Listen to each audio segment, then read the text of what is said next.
What's your carnal theory?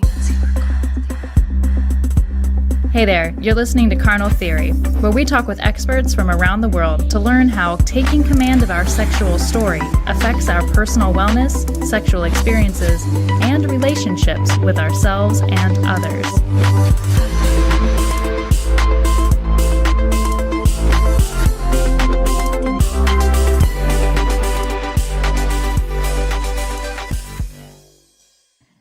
Hi everyone, I am Abba. And I'm Amanda, and this is Carnal Theory, where we talk with our expert guests from around the world to learn how taking command of our sexual story affects our personal wellness, our sexual experiences, and relationship to ourselves and others. We start each show by asking our guests to propose a carnal theory for all of us to consider. This theory is meant to challenge a presumption or a perception that we might have, and we'll end the episode by revisiting this theory to see if any of our perceptions might have changed over the course of the conversation, and also to invite you to consider it for future reflection. And today we're talking with Denell Barbara Nawrocki, who has been researching plant medicine, cervical wellness, and personal transformation since 2008. With the knowledge she gained from her studies, which also includes a master in integrative health, she has been able to self-heal her HPV and cervical dysplasia for over 7 years. In 2016, Denell founded Cervical Wellness, an online education platform aimed at guiding women through the process of self-healing their cervix and empowering them to connect with their sacred female anatomy. Welcome, Denell. Thank you so much for being here. Thank you, Amanda. Thank you, Abba. I'm so excited to be here and share in this conversation with you. Excellent. Let's have some fun and go over some deeply needed information today that disseminated out for women to be able to utilize. Denell, could you just start us off by sharing the theory that we've talked about? Yes, I would love to. So I have it written down here. So if I look down, it's just to make sure I say it all. My theory is that when we take long, deep inhales through our mouth during sex, this opens up the female pelvis to be able to receive penetration and more pleasure, and it makes it more possible for us to achieve what we all dream of, which is cervical orgasm. So that's really interesting. Amanda, I think you actually had a question about like what a cervical orgasm is, like versus. Yeah, so I was wondering when I first read this, I was like, wow, there's so many questions I have, but the biggest one is, what is a cervical orgasm? Some people may not have heard that term before, as opposed to your quote unquote or normal everyday orgasm. Yeah, so the cervical orgasm is actually an experience of pleasure that is unique to the female body. There's nothing that is relatable in the male body. So a cervical orgasm is when we orgasm from and through our cervix, which the cervix sits at the end of the vaginal canal, and it's really it's the end of the uterus, it's the neck of the uterus, but there is the face of the cervix is what's exposed in the vaginal canal. So most typically women experience clitoral orgasms, so experiencing pleasure on their vulva via their clitoris, or G-spot orgasm, which is just right inside the vaginal canal on the upper side. And those are all amazing and give us pleasure, but cervical orgasm takes us through an arc of pleasure that doesn't have the same experience of, say, a clitoral orgasm, which is most like a male orgasm, which you have this peak, and you have this penultimate experience, and then it kind of just drops off. A cervical orgasm is really like a full body experience where the entirety of the nervous system is activated through the vagus nerve, which is a very powerful nerve pathway that connects our cervix and many other organs to our brain. And the cervical orgasm is said to be an experience where you open up to pleasure and then you plateau, and you open up to more pleasure and you plateau, and you open up to more pleasure and you plateau. And cervical orgasm is also has been likened to a deeply, profoundly spiritual experience in sex. So there have been many women who have spoken to, having psychedelic visions, or having, experiences where they go out of body in a really profound and beautiful way. It's not like you're dissociating, where it's a different experience than what we have been led to believe is the only way of experiencing pleasure, which is that,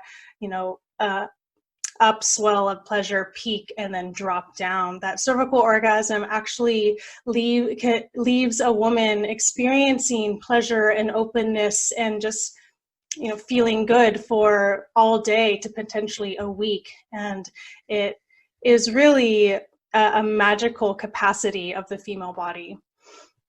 Wow.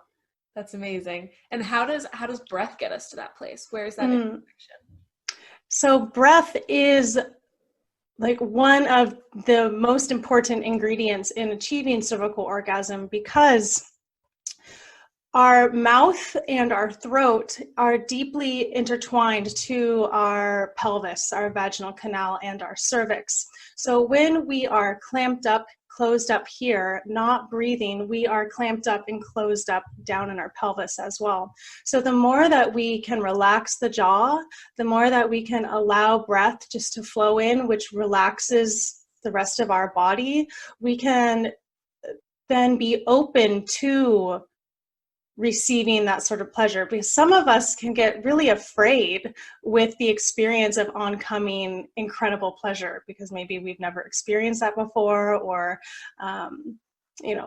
whatever has happened in the past. And so through deep, long inhales, and obviously exhaling, we're not holding our breath, that gives our body the indication that, oh, this is a safe experience, and I can relax the muscles. I can open up the vaginal canal, open up the pelvis to receive whatever is penetrating me, because in sexual penetration, the uterus actually pulls the cervix up and into the body cavity, putting it in a perfect position to be stimulated in a way that provides pleasure. If time isn't given and relaxation isn't occurring, that the uterus doesn't pull the cervix up, and the cervix is actually too low in the vaginal canal, which can cause pain. I'm sure most women that I've spoken to can relate to the experience of that, oh God, sharp pain of too deep of penetration. So through the breath, we are able to send signals to the body that it is safe to open, it is safe to relax, and it is safe to deepen into this experience of blissful pleasure that perhaps we might not have ever experienced before. Wow. Yeah. I love this thought of using breath as a means to find safety. That really quickly resonates, and I immediately think of Marines or other stories you hear, in those extreme situations where, things are crazy, but even in daily life, if things are elevating or escalating, you often hear, take those deep breaths. Breath has been in across the board, breath is used to calm yourself down, open your mind back up, which gets you into an awareness, which then allows you to be safe. So different inroads of that, but I don't know that I've drawn that direct connection that it's a means of safety. I love that. I really, really love that. Yeah, I reflect on my own sexual experiencing, and in the times when I have maybe felt doubtful or start to worry about my partner or whatnot, I stop breathing, and I just it's a sense of feeling like you have control of the experience.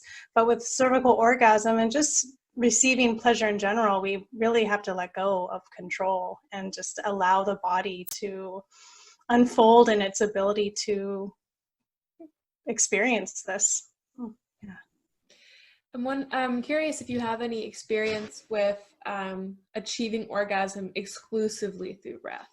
And that Yeah, that is a really good question. I am not the best, and I don't want to say that I'm like a master in that. I've had it happen a few times in breathwork experiences, and I've been guided through certain breath techniques that have, and breath techniques combined with visualizations in the body that have led me to have orgasmic experiences, not cervical orgasm though. It's been more just an orgasmic experience just within the vaginal canal. So again, I'm not sure what exactly was being stimulated there, but I have had experiences of feeling deep pleasure in my pelvis through breath, and it's really it's actually kind of, it was startling for me. I was like, whoa, okay, this is possible. Wow, okay. Yeah, It's wild how powerful it is. And what was the context in which that was? Were you guided by another presence or voice, or maybe it was like a guided meditation, or was it a personal moment you were taking for yourself? And like what was that process of getting that work? It was, I was guided through a guided meditation.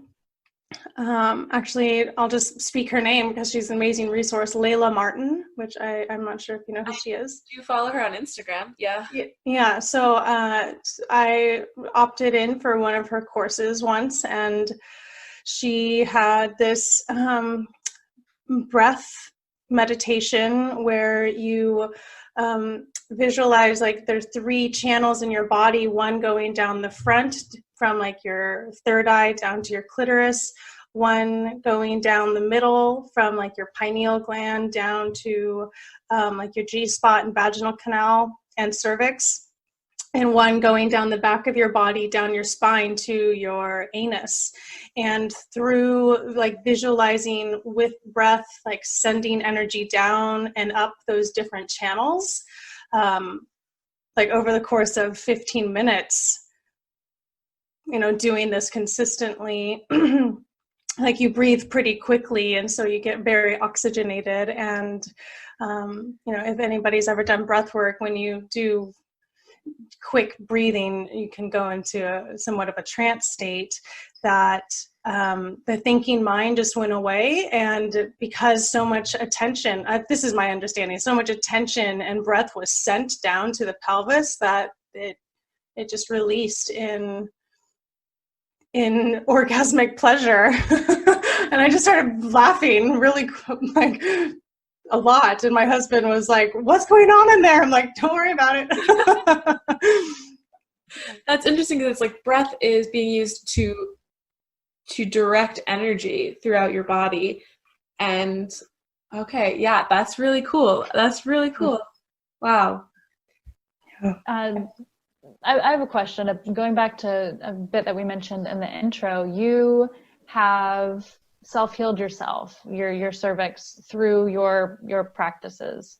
Can you walk us through a little bit what that journey was, deciding to self-heal, and maybe like what you'd experienced and what maybe with doctors or what had happened before that made you want to take this on as your own project, as your own healing?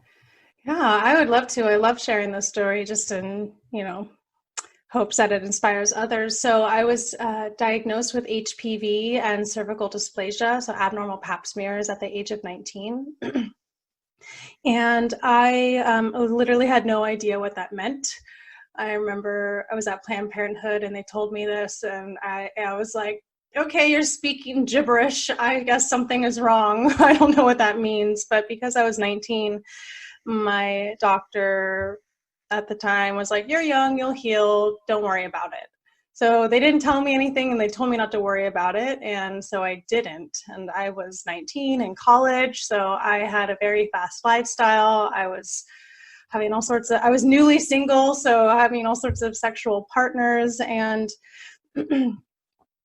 really that experience of being dismissed set me off on what would be like a 4-year journey of like progressively worsening cervical dysplasia, which cervical dysplasia is considered a precancerous condition. It's abnormal cells on the cervix. And So for the next 4 years, I continued to have abnormal pap smears. I continued to have colposcopy biopsies, which they take like cell samples of the cervix, and it's rather traumatic. At least it was for me. My doctor described it as a hole punch of the cervix, and I was like, that is terrible.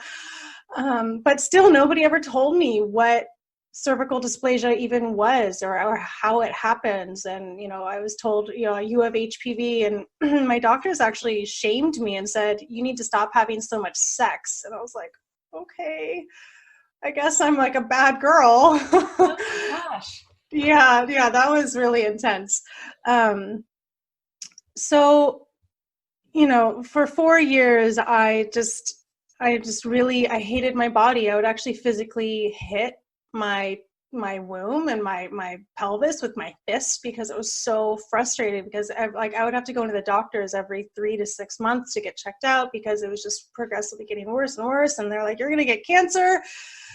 So at the 4-year mark, I got sent away to a teaching hospital to go see this bigwig OBGYN because I wasn't listening to my doctors when they said I needed to get the LEAP procedure, which is a highly invasive surgical procedure to cut off the face of the cervix to remove the abnormal cells. And I hadn't researched what that was, and it just freaked me out, and I didn't want it. And the only other thing they offered me was the HPV vaccine. I was like, why do I need a vaccine for something I already have? This doesn't make sense. So I wasn't listening to them. I was a bad girl, and they sent me away. And this OBGYN at this really big fancy teaching hospital basically during that exam looked me in the eyes and said, you're not listening to our suggestions for treatment. I'm sorry, there's nothing more we can do for you. So I walked out of the hospital basically feeling like my providers had given me a death sentence, like, you're going to get cancer. Sorry, you're not listening to us. So I went home and I just cried in the shower for a good 20 minutes. And in that shower changed my life, because in that shower, it was like my body came online for the first time. Like the voice of my body, I heard it. My body said, Denell, something is clearly wrong. We're going to figure it out. And I walked out of that shower and I looked at myself in the mirror, and I said, we're going to do this. We are going to heal ourselves, because we've just been thrown out to dry. We're hanging out to dry now with the Western medical providers. So that was 4 years after my initial diagnosis. And then for the next 3 years, I took myself on a journey of learning everything I could about reproductive health, about cervical health, about healing, about how the body regenerates. Like, what is this idea of healing? I went back to graduate school and got my master's in integrative health. And, throughout those 3 years, I was still having abnormal pap smears, and I was still being bullied by my medical providers to get the LEAP procedure and, more shame and scare tactics. But I was like, nope, sorry, I'm going to heal. And I actually just found some journal entries from that time being like, body, we got this. We're going to do this. Like, we're going to figure this out, and calling upon my higher powers and guides. And so lo and behold, right before I graduated from grad school, on a Saturday morning, I get a call from my doctor, which is very bizarre because doctors, one, don't call you, and two, they don't call you on a Saturday. And I had just had a pap smear that week, and my doctor said, Denell, the HPV is gone. Your cervix is the healthiest I have ever seen it. There's no more cervical dysplasia. And I was at a grade of cervical dysplasia that's called SIN 3, which is the highest grade, where they're like, you're going to get cancer. So when she told me this, she's like, how did you do this? And I just started laughing hysterically because I was just so excited. And I realized that, wow, I had done it. I had actually reversed it all on my own without any help from my doctors. And thus began my new journey of sharing this information and empowering other women to take back control of their gynecological, reproductive, and just whole body health, and feeling empowered in their knowing that their body is highly intelligent and we can work together to make our lives amazing. That's badass. And you tackled this through exercise, through diet, through mental affirmations, or all of the above. I mean, it was a complete lifestyle overhaul. I changed the way I ate. I changed the way I moved. I changed the people that I hung out with. I started going out into nature a lot more and like deeply connecting with the elements. I began to read books about spontaneous healing. I started researching indigenous medicine and like other ways of medicine that aren't allopathy. I mean, I went to sound healings. I meditated. I was just like, I did like a scatter shot of any and all lifestyle changes that would be for like health and wellness and healing. I did cleanses. I stopped drinking as much. And it wasn't until maybe 9 months ago that I actually officially stopped drinking. But I mean, I was a party girl. I was like a big party girl. And so I really just, I flipped my entire life to look at like, okay, well, what is supportive of my body and health? What is unsupportive? And anything that's unsupportive, I just had to eliminate. Yeah. And I know a lot of the things you talk about on your social media and your website and your resources and all that is listening to your body and tuning into that. And do you see breath as that main route to tuning into that, or meditation? How do you tune into your body and your cervix? Yeah, so breath is like one of the top 3 ways. And as someone who has held her breath a lot during her life, that I notice almost immediately when I'm not connected to my body, when I'm noticing that my breath is very shallow. So for me, breath is this continuous piece of awareness where, you know, I have like little reminders on my desks and stuff just to remind me like, oh, check in with your breath, check in with your cervix. And so often I will actively send my breath down to my cervix because the way that I think about the female body in particular is that, you know, we can send our breath, you know, to our lungs or to our womb, but the cervix is really like the bottom. It's like the deepest place of our body. And so when I send my breath down there, I am actually sending my breath through my entire torso. And for me, that is the most grounding, the most, I don't know, like integrating. I feel like the essence that is me just kind of like comes into my body and like anchors down into this place. And, you know, whereas before I might be up here, I'm now like fully into my torso. So breath is a hugely valuable resource. And often in my morning gratitude practice, I will write, I am grateful for my breath, because it is just this continuous reminder that I am here, I am present, and in any moment that I need that reminder that I'm here, I am present, I know that my breath is here to remind me. That's awesome. Yeah. And how do you know what your body is asking of you? How do you know what your cervix is asking of you? I have spent many years cultivating a relationship with my body to learn the voice of my body and learn how my body communicates to me. And it's different for every person. So for me, I receive like impulses where like it might be like a quick thought or a quick vision, like, oh, like if I tune it, even if I'm sitting at my desk doing work, if I like take a moment and tune into my breath and I get a vision of me at the sink filling up my water bottle, I'm like, okay, I think my body is telling me I need some water. Another way is through just sensation. So often, you know, pain in our body is our body signaling to us that like it needs something, whether that's like changing a position or moving or getting something to eat or whatnot.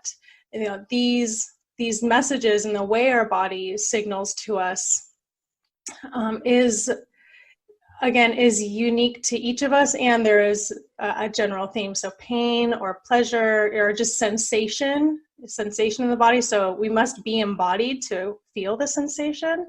And also, impulses or like quick visions or quick thoughts that, just kind of come from nowhere, where you're not actually thinking about something, but suddenly something kind of drops into your mind.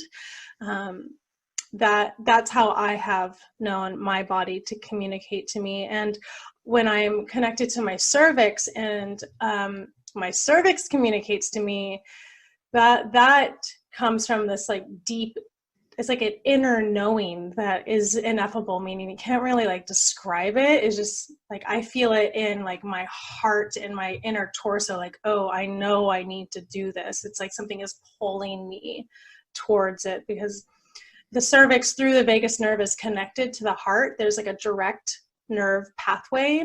So when I'm connected to my cervix and I feel like a divine inspiration from my heart space, I'm like, okay, like this is like a real guidance. And I have found that anytime I have followed through with that, like it's been wonderful, or things have unfolded in a really beautiful way, or it's like turned out better than I could have imagined. So I invite everybody who's listening and watching to begin to hold in their awareness that their body is always communicating to them.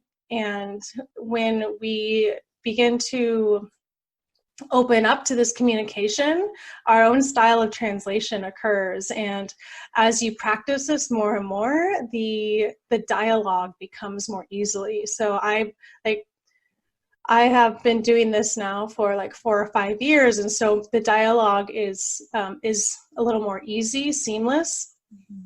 But at the beginning, like I mean, it would take my body to tell me I had to get up and go to the bathroom, like pee or something, like for 3 hours. And suddenly I'm like, shoot, oh my gosh, I really have to go. But now I know that I feel like I have to go to the bathroom, I'm like, okay, I'm just going to get up and go. And I just listen to that. So that's a very basic example. But yeah, I just invite people to begin to notice what their body is telling them and to follow through with that immediately upon receiving that communication, and then just notice what happens in their life. Wow. I don't know if you were experiencing any discomfort or pain directly related with what you were diagnosed with during sex, but do you see that there's ways, or is part of what you offer in healing your cervix, being able to have more pleasurable sex overall? Like, are those two tied together?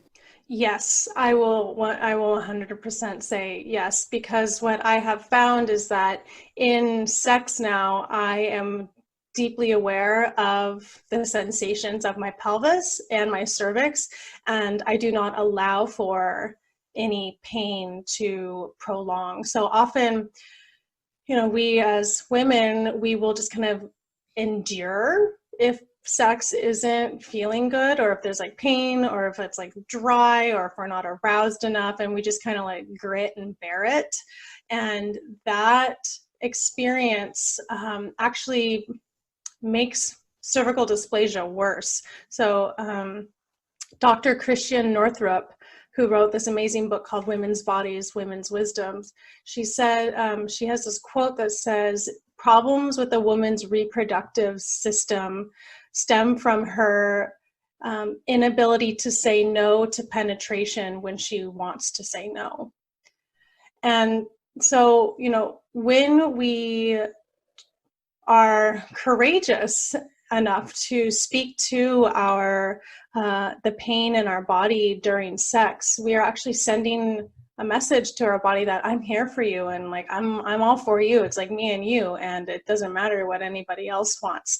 So through this process of learning about the pain and pleasure of my body, I have been able to now only be willing to have pleasurable experiences. And if there's pain, I make sure to do things to to transition that. So either like have more time for foreplay or, you know, tell my partner, like, I'm sorry, this actually isn't working. Can we do something else besides you penetrating me? Because there's other ways to have sex and make love.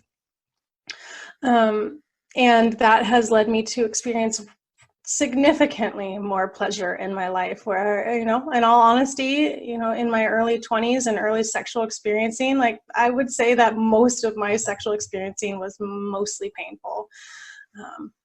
So yeah, listening to the body and standing up for our body and using our voice for our body will lead to more pleasure, without a doubt.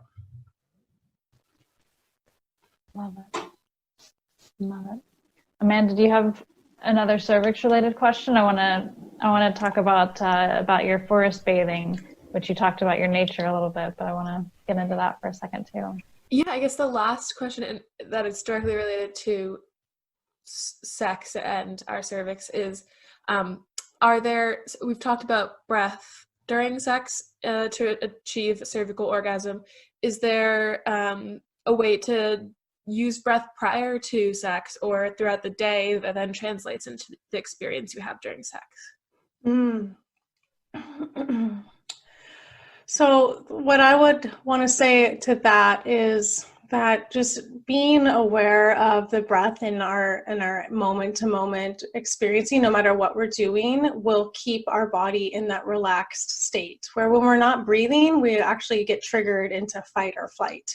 And so as we continue to like breathe deeply into our body remains relaxed and open. I have found that the more I have been in tune with my breath and breathing more deeply throughout the day, that my ability to become lubricated more quickly has increased. My libido has increased because I'm not in that clammed up fight, flight, freeze response, that my parasympathetic nervous system is activated and I'm in the rest and digest and, oh, let's like just have fun and feel good. Which, you know, I'm human and I go through my experiences too, but in general, like a blanket statement, that cultivating a relationship with our breath does lead, in my experience, has led to a more seamless integration of sex and pleasure in my life. And because I'm more open and relaxed, my partner can read that in me. And I have a male partner. He is like, oh, okay, you're open. Whereas prior to doing this, it was clear that I was closed, and so there was no opening for him to initiate, or you know. And now with the breath, I am more apt to initiate. And right before sex, or like as I'm going into the experience of starting, you know, the process of having sex, I always bring my awareness to my jaw and my throat. And so that's why this theory of taking long, deep inhales through our mouth, like it just relaxes the jaw, which in reflexology, it's directly related to the ligaments and tendons and muscles of our pelvis. So when we relax here, we relax down there. And so opening here opens down below. And so it might take a little bit to have this reminder in your mind as you're going, you know, going for it. But again, with time, with like muscle memory and mind body memory, as you are starting to go there, just like just relaxing the jaw, relaxing the throat, sending breath down will amplify the sexual pleasure experience. Yeah. Well, that's a nice little practice. Relax the jaw, breathe, send it downward. That's great. So I read that you mentioned this a little bit earlier, getting into nature more, and that was part of your healing process. And I've read that you're also a forest bathing guide. Yeah. And you've been quoted, just to give people a little sense of the effects that forest bathing can have. You've been quoted saying that forest bathing is shown to have the benefits of improved heart rate, better mental health, strengthening your immune system. It can also boost your immune system for up to a week, after doing it. So with many parks being closed right now and maybe not being able to get outside as much as we would like to, do you have other practices or other ways that maybe that either you could recommend, or maybe how you are still integrating that forest bathing element of getting into nature and letting it do its magic on you? Yeah, I have a couple of suggestions. So the first being, indoor houseplants are a great way to bring nature indoors. There are houseplants that actually purify the air, and plants emit this chemical compound called phytoncides, which literally actually purify the air. They're the essential oils emitted by plants, and those are what boost our immune system. The phytoncides are, in essence, the plant's immune system, because when they purify the air around them, it makes it so that like bacteria and fungi can't attack the plants. So like on a physiological level, just having plants in your house, I mean, you can see I have one right here, it boosts like our physical wellness. And in terms of like mental and emotional wellness, what I love to invite people to do if they are unable to get outside and like get fresh air or like sunlight on their body is to just spend an uninterrupted time without any sort of device, just like looking out the window and just watching the movement of a tree, or watching the plant or flower kind of like bob and blow in the wind. Because what I've learned in my research about forest therapy and forest bathing is that when we focus on something, we actually begin to entrain with it. And the more than human world or nature works on a very like slower timeline, slower pace. And so when we just spend time noticing what's in motion, noticing the movement of the natural world around us, that our body begins to reflect that or experience that, and that's what drops the cortisol. That's what increases our heart rate variability. And our body is nature. We are nature too. And so when we can just spend time noticing it and immersing our senses with it in any way. So even like just opening up the window, all the windows of your house or apartment or flat, and just like letting fresh air come in, like our sense of smell is activated, and our body responds to that. Anytime you can get sunlight in your eyes. So I'm blessed. I have land I live on, but if you have sun streaming through your window, if you can like just go and like open up your shades and like let the sun hit your face for 10 minutes, that also activates things within our body, our biochemistry that is very beneficial and very positive. So little ways that you can like bring nature inside in whatever way you can, or to engage with it, outside your windows by listening to the birds, or like turning off your music and getting off your phone and don't have headphones in, and just like listening to the wind or watching the trees outside. Our body does respond to that, and it might not be immediate. You might be like, oh, this is boring, but our body doesn't think it's boring. Our body actually really loves it. It's our mind that might find it boring. And it's a really, start tuning into to the breath, drop your breath down into your cervix, and just notice what it's like to sit there for 10 minutes, staring out the window, looking at the branches of the trees kind of bobbing. And, if you live somewhere right now where it's spring, so maybe the trees are blooming, just notice the flowers on the trees, or notice, like, to see if you can see birds in the trees or a butterfly, and allow your body to feel that joy of recognition. I feel like there's a second theory that has kind of emerged through this conversation, and it's something to do with an idea of intentional attention, giving things intentional attention. You're talking about our cervix, talking about breath work and guiding it places, giving attention to places in us. but also that goes outward as well, external, of if we just give intentional attention to nature, to things that are positive. You mentioned earlier getting rid of things that didn't benefit you, basically, that didn't serve you, and that was a part of your healing. Then giving attention to those positive things, you absorb that. What was the word that you used? That basically you go in an alignment with it, that you start to sync up with it. Is entrain. You start to entrain with it. Yeah. So it's like, we live in a vibrational universe. So it's like frequency is a real thing. It's not just some new age idea. And when we are in training with something, our bioelectric resonance begins to vibrate at the same rate at whatever we are in training with. And so, what you're speaking to, Abba, about focus, that's really the magic of this universe, is like whatever you focus on grows. And focus is like the ultimate power of being a human. And so why not focus on things that bring you joy and pleasure and love and happiness and abundance? And because right now our focus is trying to be pulled all sorts of places.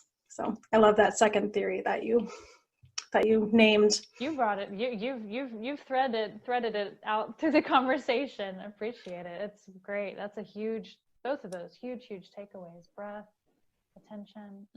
Thank you. Kind of in the same. These two thoughts bring together something that I had heard about using, like, if you sit with your partner and just focus on each other's breaths for maybe 15 minutes, where you just sit there and like focus on your breathing, it will eventually sync up without your intention, like not purposely trying to breathe at their pace, but just focusing on their breath and then focusing on yours. And then you sync and you create this like connection through your breath prior to engaging in a sexual experience with that person.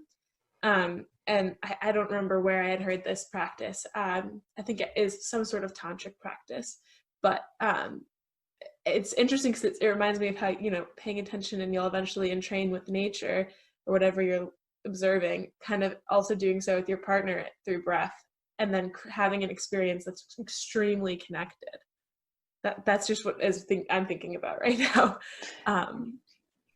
Yeah. I mean, that is so real, when you can entrain with your partner before you actually engage in sex, how magical and how connective, because nobody likes disconnected sex. Nobody likes to like feel their partner in their mind somewhere else. And your partner definitely doesn't like it if you're doing that, thinking about like, oh gosh, there's dishes in the dishwasher or whatever it is. And yeah, I love that, that practice you spoke to, Amanda. Yeah. Thank you so much for coming and talking with us today, Denell. We really appreciate it. I hope our listeners also get a lot out of it. I think they will. We want to make sure that we do reflect back also on the theory that you proposed at the top of the show. Will you read it for us again, just so we have a second to kind of think about it, and our guests can take it away with them post-conversation as well? Yes, I'll read it. Give me one moment. So the theory is that when we take long, deep inhales through our mouth during sex, this opens the female pelvis to be able to receive penetration and more pleasure, and makes it more possible to achieve cervical orgasm. Wow. And I think we learned a lot of tools to try this out and put this theory to the test in our own sexual experiences, which is really exciting. Thank you so much, everyone, for tuning in today. We hope this episode has given you something to further reflect upon, and reach out to us with any of your questions or insights. You can do so on Instagram by following us at Carnal Theory, and definitely check out Denell's website, cervicalwellness.com. She also just released a book called Informed, Aware, Empowered, A Self-Guided Journey to Clear Paths, which came out this January. Thank you so much, Denell. Thank you for being with us. Yeah, thank you, Amanda. Thank you, Abba, for holding this space. Carnal Theory is produced by My Sex Bio. Our sound design is by Audrey Cohane. and our theme music by Men the Universe.